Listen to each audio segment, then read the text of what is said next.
para bapak dan ibu dan saudara-saudara sekalian yang kami cintai dalam Yesus Kristus, memang berdua pada hari ini kita dengarkan bagaimana Yesus sebagai manusia ya, dan juga dia menunjukkan kesatuannya dengan Bapa. Bagaimana tadi pengungkapannya dalam doa atau yang disebut itu doa syafaat ya. Dan dia memang berdoa bukan untuk dirinya. Kalau manusia pada umumnya berdoa untuk siapa? Untuk diri ya. Sudah kita berdoa untuk diri kita, bolehlah kepada yang lain kan. Jadi ada seorang bapak yang luar biasa kalau berdoa. Datang temannya, tapi dia rupanya masih di kamar berdoa. Dan bapak ini kalau berdoa kedengaran, itu dia berdoa. Kadang-kadang ada juga orang berdoa kalau tak pakai mic, nggak mau dia berdoa. Ada itu gereja tertentu kan, walaupun dia sendiri harus pakai mic. Jadi ini pun si bapak ini rupanya berdoa lah dia di rumah kan. Kawannya menunggu di luar. Tapi dengar, hebat dua kawanku ini. Tuhan, Tuhan, Tuhan. Yesus, Yesus, Tuhan, Tuhan. Engkau tahu kami sih. Tuhan, Tuhan, Tuhan. Terus mungkin ada 1000 kali Tuhan. Keluarlah dia dari kamar. Bah, naruh HP. Oke. Jadi rupanya nama si bapak ini si Sihol. Datang konya dan Sihol. Yang berduanya kau tadi, ya wah harus berdua lah kita tiap hari. Sihol, bagaimana rupanya keadaan keluargamu? Gini-gini. Sihol, bagaimana anakmu yang di USU itu? Gini-gini. Sihol, akhirnya dongkol lah dia. Terus kau bilang Sihol. Baru 4 kali kau bilang sudah marah kau. Kau tadi berapa kali kau bilang Tuhan, Tuhan, Tuhan, Tuhan. Untunglah enggak aku Tuhan itu, aku tamparkan kau katanya kan. Kau usah kau berdoa begitu. Itulah kalau kita ya berdoa kan.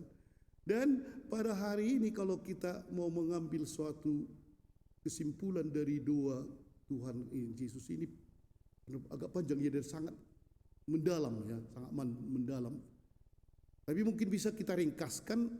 Pertama tadi ada doa Yesus ini, yaitu bahwa dia sudah memberitahukan Allah kepada kita, kepada muridnya, dan murid itu kita akhirnya mengenal siapa Allah. Itulah satu. Itulah duanya. Itu tadi dikatakan dikatakan bahwa engkau telah memberikan mereka kepadaku dan mereka telah menuruti firman-Ku. Sekarang mereka tahu bahwa semua engkau berikan kepada aku itu berasal daripadamu. Yang kedua, bahwa Yesus percaya kepada Bapa dan mereka semua para rasul. Sebenarnya diharapkan semua kita ini percaya bahwa memang Bapa memberi kepada Yesus. Jadi Yesus itu untuk para murid tidak lagi hanya manusia. Allah memberi kepada Yesus. Kan itu tadi katakan milikku, milikmu, milikmu, milikku. Artinya satu. Allah Bapa dan Yesus itu satu. Dan juga akhirnya para murid percaya Yesus itu berasal dari Bapa. Ini yang mau ditekankan oleh Yesus tadi ya, kepada dalam doanya. Tapi ada satu yang sangat menyentuh tadi, bahwa dikatakan oleh Yesus, bukan untuk dunia aku berdoa. Siapa yang mendoakan dunia ya?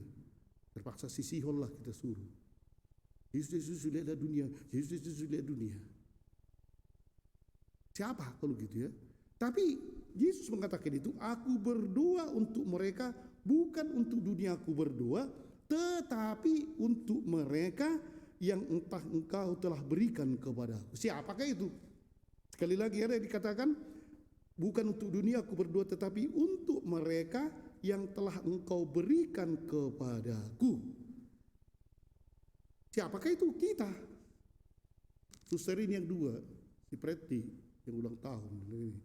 Semua. Jadi kita rupanya, malahan Yesus dunia ini dibedakannya dengan kita. Kita adalah miliknya, dunia nanti kalian yang bekerja di situ. Tapi justru Yesus mendoakan. Wah, sedangkan sisi aja mendoakan bisa didengar. Sama itu dengan seorang anak disuruh berdoa sebelum makan. Jadi berdoalah dia. Jadi kalau kami rezeki Bapa kami kan, ampunilah kesalahan kami seperti aku mengampuni dokter gigi yang mencabut gigiku, katanya banyak karena sakit kali, itu yang diingatnya. Kuampunilah dia, katanya kan.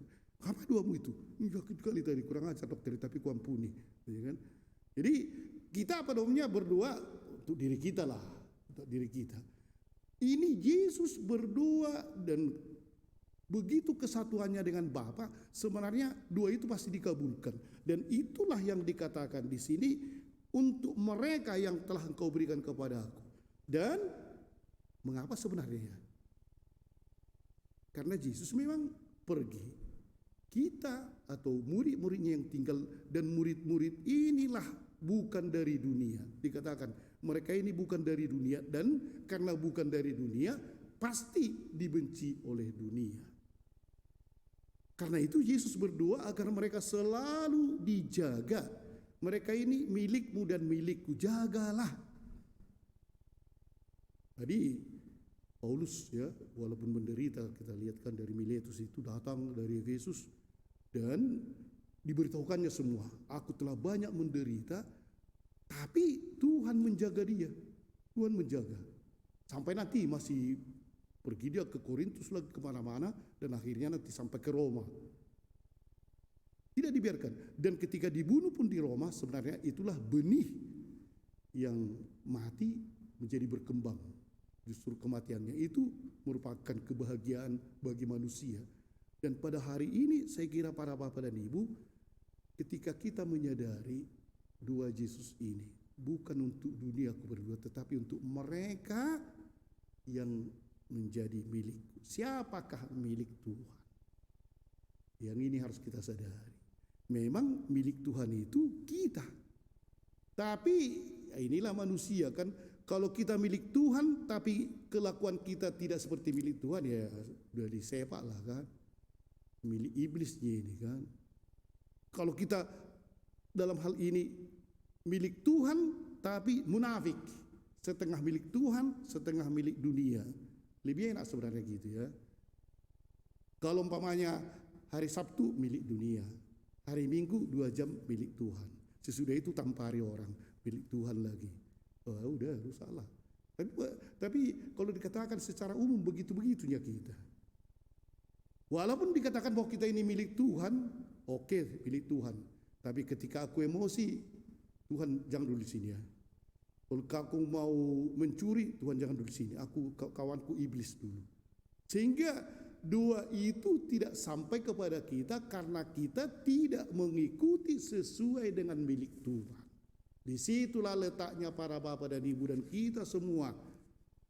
Marilah kita mencoba dengan doa Yesus yang luar biasa ini. Jagailah mereka, lindungilah mereka. Mereka ini milikku. Kita bisa dilindungi, kita bisa diberkati ketika kita betul-betul berlaku sebagai milik Tuhan. Amin.